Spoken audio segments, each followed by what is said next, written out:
In California, the battle is over church services. Pastor John MacArthur is defying Governor Gavin Newsom's new coronavirus restrictions, hosting indoor in-person services at Grace Community Church in Los Angeles County.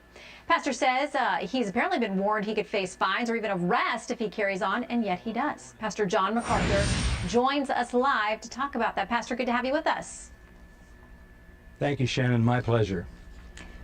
Okay, let me start with this headline, a piece written by a doctor. He says churches could be the deadliest places in the COVID-19 pandemic. He says the combination of singing in close quarters and decreased ventilation is nothing short of a petri dish or cell plate for viral growth. What worries do you have or not have regarding, the reality of this particular virus, which seems to be very contagious? Well, there are two ways to answer that. As far as our church goes, we have no one in our church, and we're a church of 6,000 to 7,000 people that we know of who's had any effect if they've had COVID. We don't even know of only a handful of people who had COVID and they were without symptoms. So we've had no issues there. In the state of California, the statistics are about 8,500 to 9,000 people have died out of 40 million.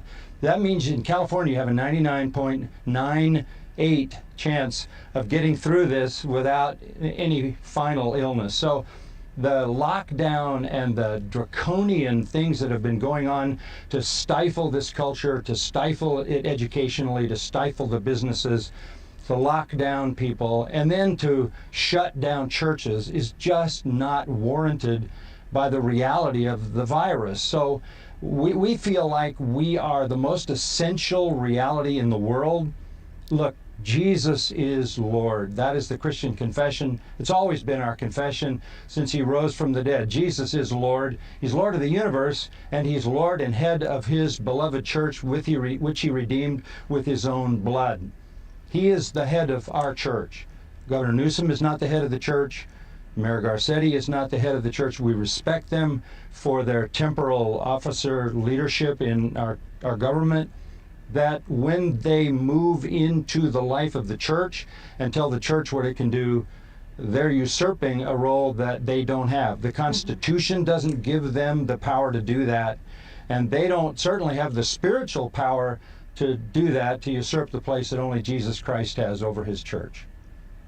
Okay, let me read you something quickly from another pastor there in California. He says, first of all, I want to stand with Pastor MacArthur in affirming the vital importance of corporate worship. But he says it comes down to four things: the importance of worship, love for neighbor, obedience to government, and maintaining a good witness. He says, what concerns me about defying the state order right now is that it seems to prioritize number one, the importance of worship, is at the expense of 2 through 4, loving your neighbor, being a witness, and obedience to the government. What do you think about those concerns? Well, first of all, we are a church that has a reputation for the last 50 years of obeying the government. We are a friend to this society, to every level of this society. We have been given awards and accolades and plaques from the city government, the police department, all in authority, because they recognize what an honorable congregation this church has been. But never before has the government invaded the territory that belongs only to the Lord Jesus Christ and told us we can't meet, we can't worship, we can't sing.